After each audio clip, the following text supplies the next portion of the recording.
So page 109, after the go forward story, which is, it's such a great story, a good one to always keep in mind, because there are times when you're going to get comfortable and you're going to start plateauing in your spiritual practice, not feeling like pushing anymore, feeling like giving yourself a break, feeling like, oh, this is what I can do. That's all. And you remember this story. No, go forward. Keep going forward. Keep going forward. Always keep that edge advancing in your spiritual life. Don't become content with where you are. Even if mother is just showing you the best of times all day long, that may be the gold, but know that there's diamonds to come. Don't become content. We don't do this practice for a feeling or for our own happiness even. We do it because it's our nature to find the reality, to find our truth. So we never stop. Always keep going forward. There is always more. Beautiful thing about spiritual life. We will never ever will never finish the drink. It'll be refreshing forever. In silent wonder, they all sat listening to the master's words. It seemed to them that the goddess of wisdom herself, seated on Sri Ramakrishna's tongue, was addressing these words not merely to Vidyasagar, but to all of humanity for its good. It was nearly 9 o'clock in the morning. The master was about to leave. Master, to Vidyasagar with a smile. Well, the words I've spoken are really superfluous. You know all this. You simply aren't conscious of it. There are countless gems in the coffers of Varuna, but he himself isn't aware of them. Vidyasagar with a smile. You may say as you like. Master, oh yes. There are many wealthy people who don't know the names of all their servants. There are even some who are unaware of many of the precious things in their house. Everyone laughs. Everybody was delighted with the master's conversation. Again, addressing Vidyasagar, he said with a smile, Please, visit the temple garden sometime. I mean the garden of Rasmani. It's a charming place. Vidyasagar, oh, of course I shall go. You have so kindly come here to see me, and shall I not return your visit? Master, visit me? Oh, never think of such a thing. Vidyasagar, why, sir? Why do you say that? May I ask you to explain? Master, smiling. Oh, you see, we are like small fishing boats. We can ply in the small canals and the shallow waters and also in big rivers. But you are a ship. You may run aground on that way. Everyone laughs. Vidyasagar remained silent. Sri Ramakrishna said with a laugh, Ah, but even a ship can go there in this season. Vidyasagar smiled. Yes, this is the monsoon season. M said to himself, This is indeed the monsoon season of newly awakened love. At such times, one doesn't care for prestige or formalities. Sri Ramakrishna then took leave of Vidyasagar, who, with his friends, escorted the master to the main gate, leading the way with a lighted candle in his hand. Before leaving the room, the master prayed for the family's welfare, going into an ecstatic mood as he did so. As soon as the master and the devotees reached the gate, they saw an unexpected sight and stood still. In front of them was a bearded gentleman of fair complexion, aged about 36. He wore clothes like a Bengali, but on his head was a white turban tied in the fashion of the Sikhs. No sooner did he see the master than he fell prostrate before him, turban and all. When he stood up, the master said, Who is this? Balaram? Why so late in the evening? Balaram, I have been waiting here a long time, sir. Master, why didn't you come in? Balaram, all were listening to you. I didn't like to disturb you. The master got into the carriage with his companions. Vidyasagar to M softly, Shall I pay for the carriage hire? M, oh, don't bother. Please, it's taken care of. Vidyasagar and his friends bowed to Sri Ramakrishna, and the carriage started for Dakshineshwar. But the little group, with the venerable Vidyasagar at their head, holding the lighted candle, stood at the gate and gazed after the master until he was out of sight. It's one of the beautiful things about Ramakrishna is he was always so non-presuming. Never demanded his respect, never demanded his place at the table, never was offended. There's that story of that rich man who was walking through the temple garden in Dakshineshwar and wanted a flower picked from the rose bush to give, I guess, to offer to Kali. And the master was there, and the man said to the master, "Oh, can you go pick that flower for me and bring it to me?" You know, instead of being offended at being treated like the gardener, like the servant, he went and he cut the flower and brought it over to the man and gave it to him. No problem. Just a wonderful, wonderful humility we see in him. And he always gave respect. That's also beautiful. He always looked for the highest in people, and if he saw it, he would mention it. A lovely training just by example. Always be ready.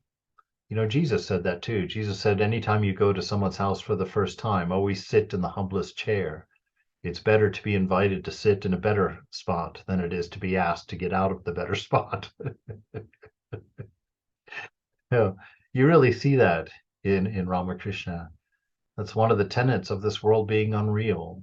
We don't care about unreal things. We don't bother about them. It's one of the practices that I've had for a long time is when you get annoyed or when somebody bothers you or somebody's getting on your nerves, I always stop and ask myself, who is there to annoy and who is there to be annoyed? To always remember when mother does those things, like I always say, if she's getting on your nerves or if she's put someone there to bother you, it's not because she wants to bother you, it's because she wants to put her finger on the boundary of your ego and show you where your boundary is, where you need to work. You need to get rid of this boundary here. And so she puts these delightful people in our life to just Advice to Householders, Chapter 4. All right. August 13th, 1882. The master was conversing with Kedar and some other devotees in his room in the temple garden. Kedar was a government official and had spent several years at Dhaka in East Bengal, where he had become a friend of Vijay Goswami. The two would spend a great part of their time together, talking about Sri Ramakrishna and his spiritual experiences. Kedar had once been a member of the Brahmo Samaj. He followed the path of bhakti. Spiritual talk always brought tears to his eyes. It was 5 o'clock in the afternoon, and Kedar was very happy that day. Having arranged a religious festival for Sri Ramakrishna, a singer had been hired by Ram, and the whole day passed in joy. The master explained to the devotees the secret of communion with God. Ooh, cool. Get ready. Master. With the realization of Sat Chitananda, one goes into samadhi. The duties, they drop away. Suppose I have been talking about the Ostad and he arrives. What need is there of talking about him then? How long does the bee buzz around? Just so long as it isn't sitting on the flower. But it will not do for the sadhaka to renounce duties. He should perform his duties, such as worship, japa, meditation, prayer, and pilgrimage. If you see someone engaged in reasoning even after he has realized God, you may liken him to a bee which also buzzes a little even while sipping honey from a flower. The master was highly pleased with the Ostad's music. He said to the musician, "There is a special manifestation of God's power in a man who has any outstanding gift, such as proficiency in music." Musician, "Sir, what is the way to realize God?" The master, "Bhakti. Bhakti is the one essential thing. To be sure, God exists in all beings. Who then is a devotee? He whose mind dwells on God. But this is not possible as long as one has egotism and vanity. The water of God's grace cannot collect on the high mound of egotism. It runs down. I am a mere machine, to Kedar and the other devotees. God can be realized through all paths. All religions are true. The important thing is to reach the roof. You can reach it by the stone stairs, or by the wooden stairs, or by a bamboo step, or by a rope. You can also climb up a bamboo pole. You may say that there are many errors and superstitions in another religion. I should reply, suppose there are. Every religion has errors. Everyone thinks that his own watch gives the correct time. It is enough to have yearning for God. It is enough to love him and feel attracted to him. Don't you know that God is the inner guide? He sees the longing of our heart and the yearning of our soul. Suppose a man has several sons. The oldest boys address him distinctly as Baba or Papa. But the baby at best can call him Ba or Pa. Now, will the father be angry with those who address him in this indistinct way? The father knows. They are too calling him. Only they cannot pronounce the name very well. All children are the same to the Father. Likewise, the devotees call on God alone, though by different names. They call on one person only. God is one, but his names are many. This is such an old truth for a Vedantist, but what a startling statement for the world at large.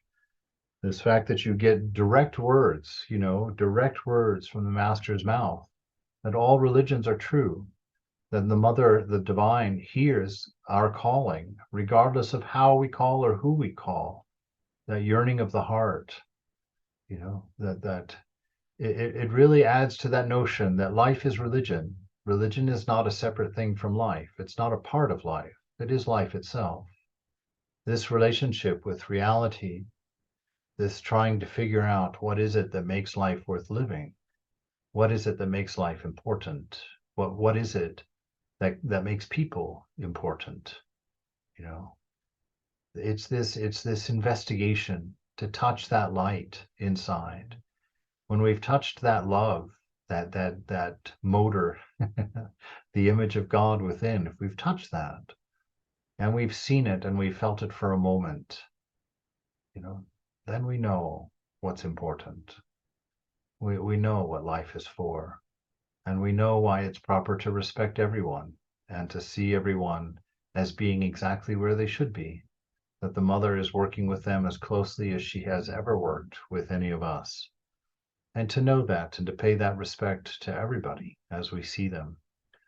And when we do find someone with a different way or a different path, as Vedantins, it's very important for us to have the practice of sitting next to them and learning to see from their perspective their love of God, to see from their perspective the value of their religion, so that we, can have that distinct and beautiful ability to sit in any congregation amongst any group of people and to sincerely and genuinely be able to worship with the same joy that they are worshiping, because we all have the same beloved, the same Father, the same Mother, the same brother, sister, or child.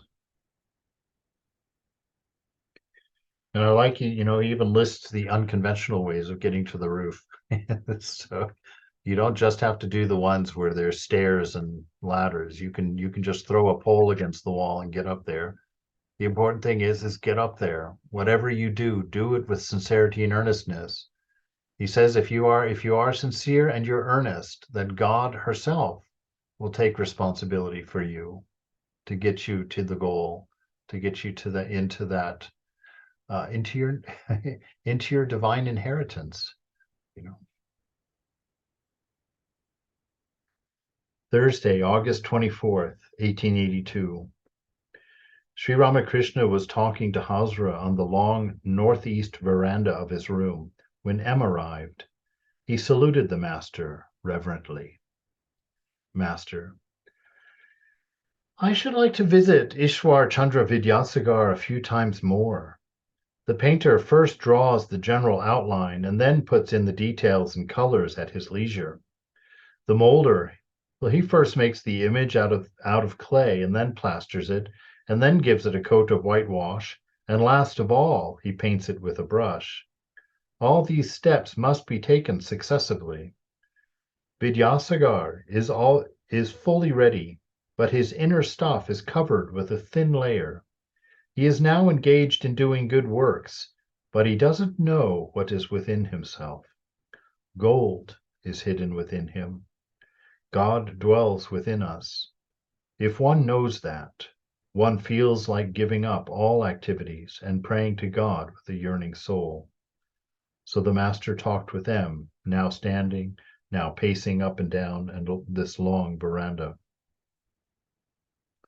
That's a beautiful way of talking about someone who, may not be religious or may not be interested in spiritual life. That you don't look at that portion of them, you don't pay attention to that aspect.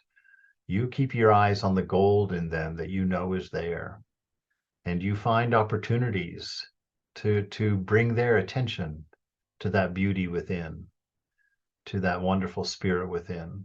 We don't meet people where we're different. We meet people where we're the same. And to recognize that in someone, just maybe, just maybe will give some spark of encouragement or something that will help them to find that beautiful gem within, and really turn their life around.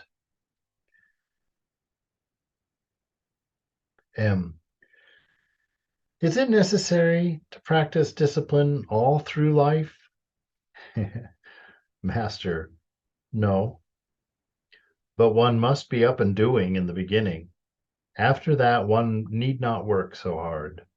The helmsman stands up and clutches the rudder firmly as long as the boat is passing through waves, storms, high wind, or around curves in a river, but he relaxes after steering through them.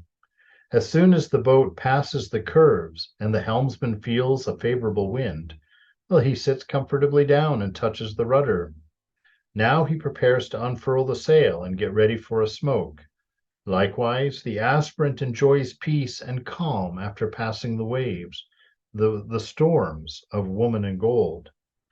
Some are born with characteristics of the yogi, but they too should be careful. It is lust and greed, woman in gold, alone that is the obstacle. It makes them deviate from the path of yoga. It drags them into worldliness. Perhaps they have some desire for enjoyment. After fulfilling their desire, they again direct their minds to God and thus recover their former state of mind, fit for the practice of yoga. Have you ever seen the spring trap for fish called the Satka Kal? No, sir, I haven't seen it. Master, well, they use it in our part of the country. One end of the bamboo pole is fastened in the ground, and the other end is bent over with a hook with a catch. From this end, a line with the hook hangs over the water. With bait tied to the hook, when the fish swallows the bait, suddenly the bamboo pole shoots up and regains its upright position. Again, take a pair of scales, for example. If a weight is placed on one side, the lower needle moves away from the upper one. The lower needle is the mind, and the upper one, God. The meeting of the two is yoga. Unless the mind becomes steady, there cannot be yoga. It is the wind of worldliness that always disturbs the mind, which may be likened to a candle flame. If that flame doesn't move at all, then one is said to have attained yoga. So this is that, you just put that in that language that we've been using. This notion, worldliness is the mind. Being interested in the thoughts and reasons and stories and identities and futures and pasts, all of these things running around in our mind. That's where the world exists. The world does not exist outside of us that we can verify anyway. And so to be worldly is to be interested in the contents of your mind. And to have that flame steady is to be uninterested in the contents of mind. We define ourselves by what we think, and that's our error. That's why we cannot see the beloved present within us. It's like to define yourself, you don't have to say anything, just be. That's that silence that they talk about in the mind. You don't have to become anything or do anything to be what you are. Just be what you are. And you be what you are by not being anything else. Don't come up with a story for your reality. Don't come up with a story about why you are here or who you are or what you are. Don't come up with a story for the future, where you're going to go, what you're going to do, what you're going to be then. Be now what you are, effortlessly, not with a story, not with a goal, not with a direction. Just in this moment, be in communion with the moment itself, which is your divine, your beloved, and sit in that place beneath the mind, in the quiet of the heart, in the shrine. And in that experience of being, just be. Just be. Watch your thoughts like you watch the stars, at night. I remember when I was in high school, I lived in Albuquerque, and the hot days, and then the sun would go down and the driveway would still remain warm. And so me and my friends, we used to, on those summer nights, it was in the desert, so the air would get quite cool at night. And we would go and we'd lay down on the driveway, on the pavement, and feel the warmth coming off the driveway in the cold night. It was quite nice. And we would just sit there and watch the stars. And you never thought about taking the stars. You never you never moved, to them. You just sat and felt their inspiration, their beauty, their wonder, their immensity, their grandness. That's the way to sit and watch the mind. Lay in that silent driveway of the heart and feel the warmth of the presence of the divine, you know, and know the coldness of the world above you and watch the thoughts like you watch the stars. No intentions of going there, or grabbing them, or owning them, but just watching them be. And that's how we touch that silence. Even if the mind is full of stars, full of thoughts, that's not the point. Your point is, are you attached to them? Are you led by them? Are you pulled into the story by them? Do you become an actor according to their dictates? That's the question. If that's the case, then you're not staring at them like stars. You're using you think they're you. You think they are your own fruit, and so you follow them. You think that the desires that have arisen are your desires, when in fact they're just old memories re-arising in the mind. It's you that called them a desire, you that owned them, and defined yourself by their need. You see? So in this place that he's talking about here, that's exactly how he's telling you to exist with the beloved, to sit there and watch the world in the mind, watch the thoughts and all the things that rise and fall, but watch them like the stars. Find them beautiful, find them lovely, but don't hold on to them. Don't grab them, don't repeat them, don't play them over. Let them arise and let them fall, very much like at the beach also. Just watch the waves come and go. They all have their cycle. All thoughts have a cycle. If you let them be, all of them will come into existence, brighten, diminish, and be replaced by the next one. That's why they talk about the waves of the mind. Know that. That's the natural cycle of a thought. If you treat them unnaturally, when they arise, you grab them. And then you try and grab other thoughts that are arising that are related, and you try and hold on to these. Well, it's like trying to hold on to a wave. You can't. There's nothing there. And those thoughts compose the world. So from that, the world is just thought. It's only thinking. Let go of it. Don't be interested in it. There's something beyond them. There's something bigger. There's gold in you. And to see that, you have to not grab anything else, not go anywhere else, not be anything else.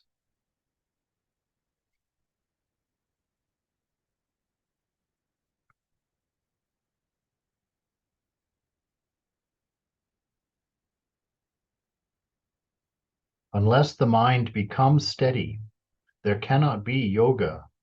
It is the wind of worldliness that always disturbs the mind, which may be likened to a candle flame. If that flame doesn't move at all, then one is said to have attained yoga. Woman in gold, lust and greed. Of course, this is an old conversation, but just if anybody hasn't heard this before, he's talking to a group of young men. So it's woman in gold that he talks about. But if it was a group of women, he would be talking about men in gold, just the same. So what he's talking about is lust and greed. And so normally that's how this is translated. Lust and greed are our enemies. Those are attachments. Those are things that make us hungry, that make us feel like we need something to be fulfilled. Sometimes I used to assume a rajasic mood, that's an active mood, in order to practice renunciation. Once I had the desire to put on a gold embroidered robe, to wear a ring on my finger, and to smoke a hubble bubble with a long pipe. Mathur Babu procured all these things for me. I wore the gold embroidered robe and said to myself after a while, mind, this is what is called a gold embroidered robe. Then I took it off and I threw it away. I couldn't stand the robe anymore. Again, I said to myself, mind, this is called a shawl. This is a ring. This is smoking a hubble bubble with a long pipe. I threw those things away once and for all, and the desire to enjoy them never arose in my mind again. A beautiful clue right there for how to get over some of our desires. This doesn't work. Swami Prabhupada would warn. These work for the smaller desires. For hubble bubbles, shawls, and nice shoes, this desire will work. Go out and buy that fancy stereo, but buy it with full awareness, with full consciousness. Buy it. What does it feel like to spend the money for it? What does it feel like to bring it home? What does it feel like after you've set it up and there it sits? What does it do? It plays music. How much did you pay for the thing that just plays music? And then the next day, pay attention again. How do you feel about it after it's been there for 24 hours? A week later, how do you feel about it now that it's been there for a whole week?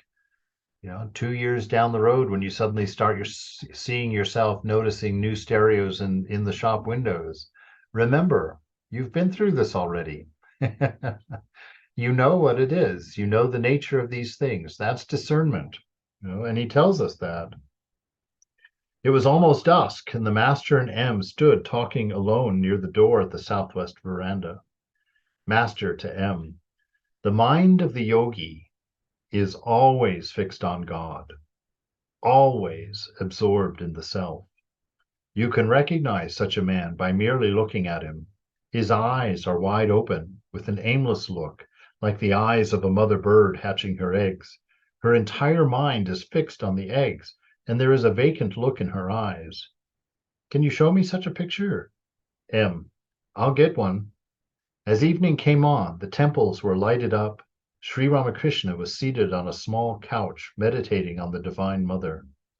Then he chanted the names of God. Incense was burnt in the room, where an oil lamp had been lighted. Sounds of conch shells and gongs came floating on the air as the evening worship began in the temple of Kali. The light of the moon flooded all the quarters. The master spoke again to M. Master, perform your duties. Perform your duties in an unselfish spirit. The work that Vidyasagar is engaged in is very good. Always try to perform your duties without desiring any result. M. Yes, sir. But may I know if one can realize God while performing one's duties? Can Rama and desire coexist? The other day I read in a Hindi couplet, where Rama is, there desire cannot be. Where desire is, there Rama cannot be. Master, all, without exception, perform work. Even to chant the name and glories of God is work, as is the meditation of a non-dualist on I am He. Breathing is also an activity. There is no way of renouncing work altogether.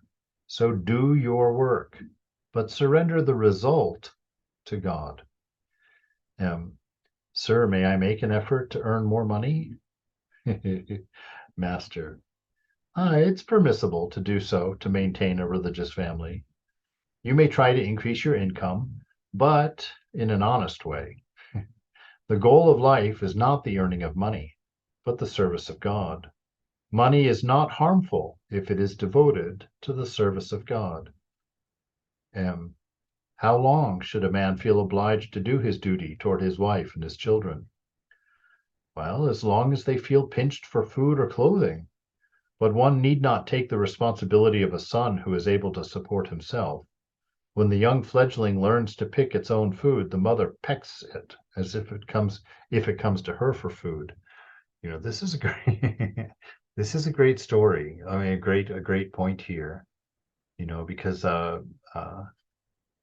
I've seen several devotee families. I won't talk about where or anything, but there were six of them that I've met over the years, where they had like an elder son or daughter who just hung out in their room, played video games all day, and they were like 30 years old and just had no ambition, no desire to do anything, no desire to go anywhere. And the parents would just coddle them and just baby them and just give them anything they asked for. And I always used to tell the story. It's like, I turned 18. And when I turned 18, after my birthday party, my father sat me down and he said, well, you're 18 now. You're a man. It's your responsibility as a man now to take care of yourself. He says, so I want you to know you can stay here as long as you're in school. As soon as you're out of school, or as soon as you're going to go to work, you'll need to pay rent for living here, and you'll need to take on some of the duties of the household. And it was wonderful to me to hear that. I remember some of the families that I told that to were shocked. Like, your parents said that to you? I was like, yes, but they said it with respect. Like, this really was I really was a man now. And what young man doesn't want to be called a man, or a woman even? It's like, who doesn't want to be what they are? And to have your parents hand you that expectation with that vision, that, okay, now it's time. You're an adult, be an adult. And, I told him I was going to go to college, and he said, well, okay, well, you're welcome here during the breaks. And while you're at school, he said, if you ever need any money, you need to write me a letter and you need to itemize all of the things that you need that money for, exactly what you need it for, what you're going to spend it on. And he says, and after you're finished with college, then you can pay that money back. And, so I did that when I was in college. I only wrote home for money twice, and it was for around $3,000, I think, in total. This was way back when. And after college, after I graduated, I was at home and I went to my father and I gave him a check for $3,000 to pay him back after I got my first job. And I handed it to him and he looked at it and he said, what's this? And I said, oh, that's the money I owe you that I borrowed while I was in college. He said, I don't remember that. He tore it up and threw it away, which still makes me choke up because, I was proud to be able to pay him. And I was proud that I had done fairly with what I had been instructed to do. And when he tore it up and gave the money back to me, it felt like a whole new gift. Like he had given me $3,000. It was just a really wonderful thing. And it's important for us to know, because if we have family members or we have children that aren't thriving, that aren't able to leave the nest, look at what Thakur says. He compares it to a bird. He says if a young bird that should be leaving the nest is not leaving the nest, what does the mother do? She pecks at it. She's like, no, you're not going to get any food. Get out of here. You can take care of yourself, and you should take care of yourself, because everybody has these duties, and these duties are what bring us to our realization. It's this work and learning how to do this work properly, and we have to do it improperly in the ways that cause suffering, and in the ways that cause boredom, and in the ways that cause us to hate our jobs. You have to go through that. until you find the way to manage it, until you find the way that God, the divine, does all of this work, holds up the universe for your day, to find out how that is done and how that attitude is developed. So this working and this responsibility and this holding each other accountable, these are necessary things. And if you don't do that for somebody, you're enabling their downfall. You're not helping them. You're not being nice to them. You're enabling their downfall. And so always don't be afraid to hold someone accountable to the things they're held accountable for. Don't be afraid to expect the things that need to be expected. And don't be afraid to peck. Don't be afraid to draw the boundary and to say this is the better way. All right.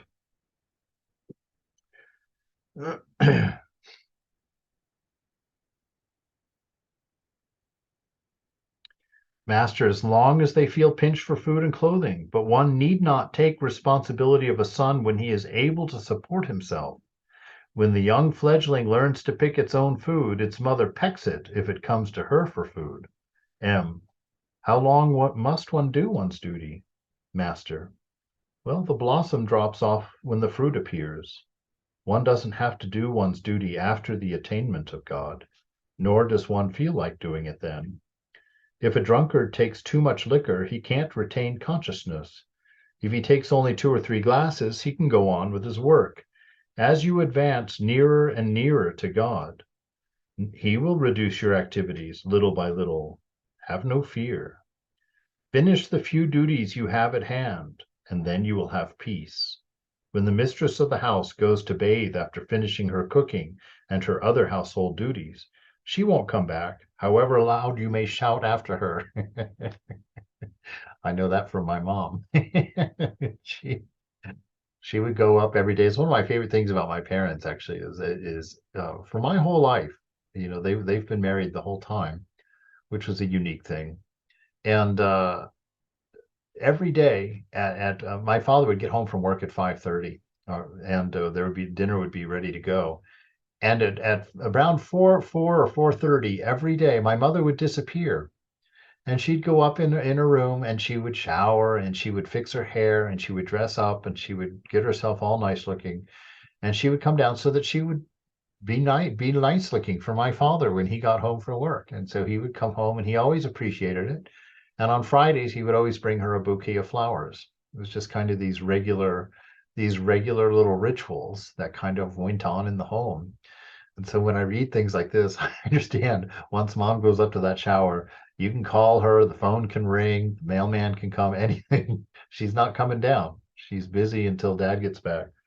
So this is to have that kind of regularity to our life, and to make sure that we don't forget to keep the important things important, that we don't forget to appreciate our friends, appreciate our family, that we don't forget to let people know that there's love here and part of it is theirs, and that to always keep your mind on that service of the divine in them, right?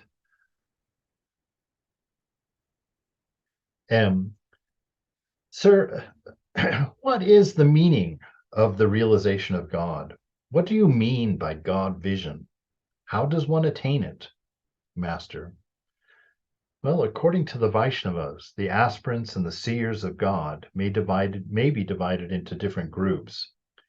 There are the Pravartakas, the Sadhakas, the Siddhas, and the Siddha of the Siddha.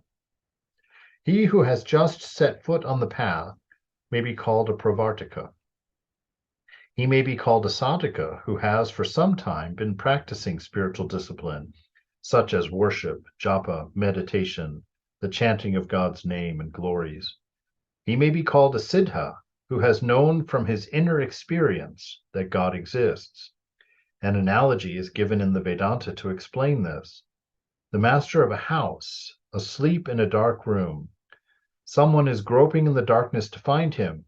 He touches the couch and says, "No, that's not he." He touches the window and says, no, that's not him either.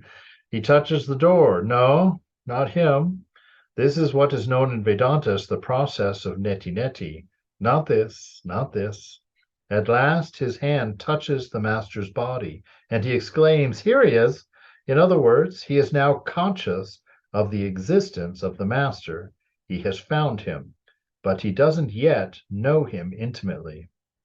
There is another type, known as the Siddha of the Siddha, the supremely perfect. It is quite a different thing when one talks to the master intimately, when one knows God very intimately through love and devotion. A Siddha has undoubtedly attained God, but the supremely perfect has known God very intimately.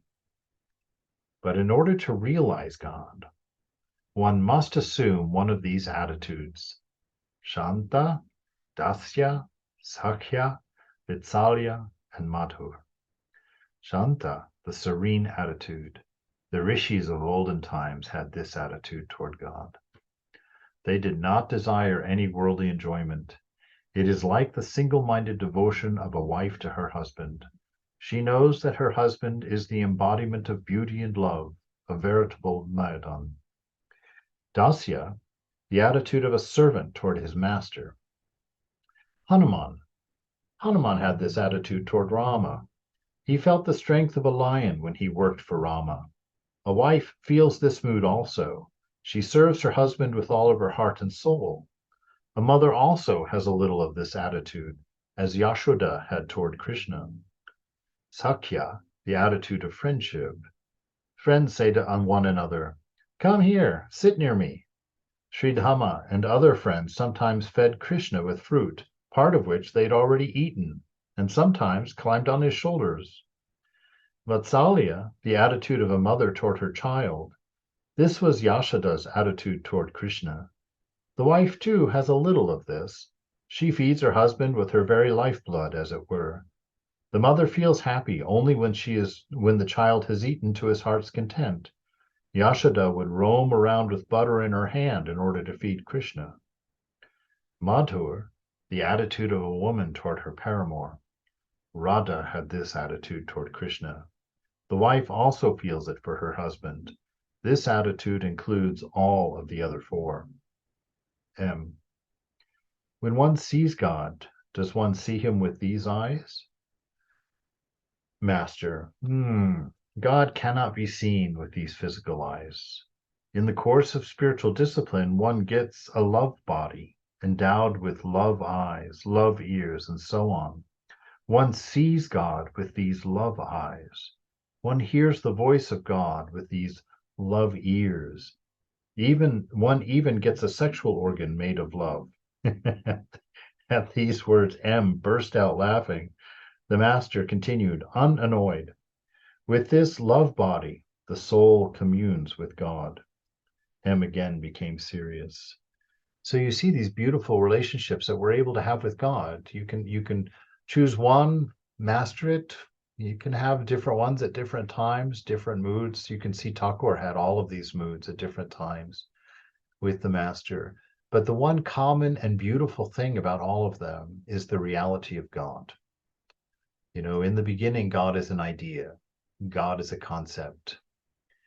And in time, that concept begins to merge or become, well, I don't know, I've shared this before. You see, you sit in the shrine of your heart with the beloved, and it's you, which is a concept, right? You've got an ego, which is just a conceptual idea of you as you. So you've got a conceptual idea of yourself, and you're sitting in the shrine with a conceptual idea of God. Neither of them is adequate. Neither of them is a full manifestation of what is real. So what are you doing in there? Well, what's actually happening in there is a very divine trick, I think. You know, you are falling in love. The concept of you is falling in love with the concept of God. And in the end, it's not that you merge into the concept of God or that the God merges into you. It's that both of you, the inadequate ego and the inadequate concept of God, both merge into pure love, which is what has grown between them. So you fall in love with love. God is love. God is not the concept of God that you have. God is the love that you feel and experience that grows between the concept of you, the ego self, and the concept of God that you are worshiping. And so that reality is snuck in on you. It's not either of the things that you're holding in your mind. It's the beautiful thing that is sprouting in the heart that will become the real, that will become what you know of as the divine. And you will lose the concept of you into that love. And you will lose the concept of God into that same love. And you'll be embraced fully in that new third, which won't be a third, because you will have merged into it. That is the one without a second, that feeling and mood of infinite, unconditioned love. And that can be developed by any of these relationships here. But again, the beautiful thing is that it's real, and it can be touched, can be spoken to, enjoyed, and that God provides everything that you need for that to happen. You know, he gives you those love ears, those love eyes, which I really don't know what he's talking about there, but it's a beautiful idea. And then that idea of a love sex organ, I don't know what good that is, but there it is. He said it, so I do my duty. Now we're moving on. Anybody have any questions or concerns or ideas they want to share about this or in this? All right, let's jump in here. M again became serious. So I would have been on the floor too. I would have been like, oh my God. The master. But this is not possible without intense love of God. One sees nothing but God everywhere when one loves him with this great intensity. It is like a person with jaundice who sees everything yellow. Then one feels, I am verily he. A drunkard, deeply intoxicated, says, Verily I am Kali. The gopis, intoxicated with love, exclaimed, Verily I am Krishna. One who thinks of God day and night, beholds him everywhere. It is like a man seeing flames on all sides after he has gazed fixedly at the flame for some time. But that isn't the real flame, flashed through M's mind. Sri Ramakrishna, who could read a man's inmost thought, said, One doesn't lose consciousness by thinking of him who is all spirit, all consciousness. Shivanath once remarked that too much thinking about God confounds the brain. Thereupon I said to him, How can one become unconscious by thinking of consciousness? M. Yes, sir, I realize that. It isn't like thinking of an unreal object. How can a man lose his intelligence if he always fixes his mind on him whose very nature is eternal intelligence? Master with pleasure. It is through God's grace that you understand that. The doubts of the mind will not disappear without his grace.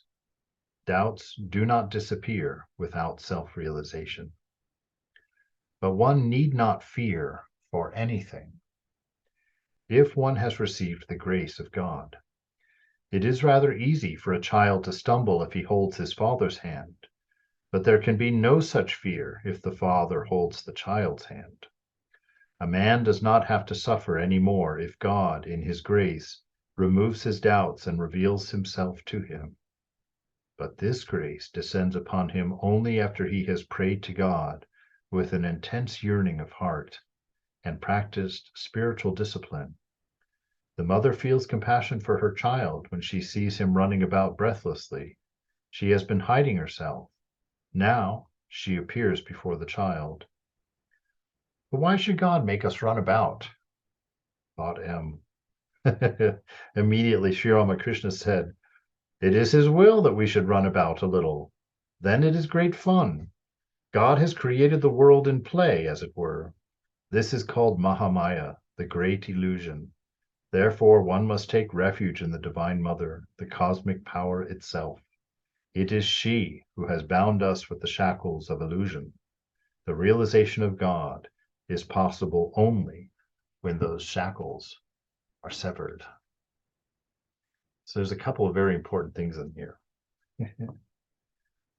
This work is hard, and we have to do our duty. We have to do it until we understand it and we learn it. But he gives us a hint here. Don't take it too seriously. This is a play. It's the play of the beloved, the play of the divine. And when you're having a really hard time, when things just aren't working, when you really just can't figure it out, you're having that doubt, whatever your issues are, whatever comes to mind, it's always a great practice to put them in the palm of your hand. All your problems, all your impurities, all of your struggles, put them in your hand, and then put Mother on your shoulder, or Thakur, or Buddha, or Jesus, whoever. Put your highest ideal on your shoulder, and together, the two of you, look at your problems. They're not yours anymore. They're separate from you. They're in your hand. So you can talk about them any way you need to talk about them, without making any reflection on yourself at all.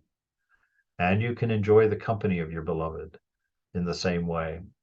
And together, after a few minutes of that interaction, this will lose its prominence. This will lose its importance, because your playmate is there. The love of your life is there, is present. And you begin to enjoy that. And then you talk about beautiful things. And then you laugh at the condition of it all.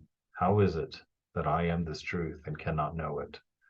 How is it that I can know something to be unreal and just keep running after it? And you can know the mother is sitting there laughing. Yes, my child, you do that all the time. I laugh every time. You know. So have that intimacy with God. You know, let go of the seriousness at times, because we're in love. We're sitting in great joy. We're awaiting a realization of a bliss that's already there. So certainly to laugh in that bliss is perfectly right, is perfectly the thing to do. Learn to laugh. You know, when you meet a holy person in India, when you meet a great sadhu, wherever you are, when you meet them, boy, there's a laughing going on in their eyes all the time, because they see all of this stuff being taken so seriously by all of us, and they know it to be utterly unreal, to be just an arrangement of thought in the mind. They know that, and yet they see you making the biggest deal over these things. And they know you as a child. They see you as a child in the same way that the beloved does. And there's no angst there, unless angst is necessary. There's no judgment there, unless judgment is helpful. You know? There's only compassion, empathy, because they know that they are you and you are them. And God knows that better than you. He lives your life first. You only become aware of it a split second later when the ego forms. God is living your life.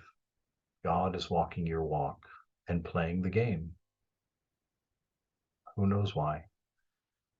So know that you don't have to tell God how you feel, because it's how God feels. He's there.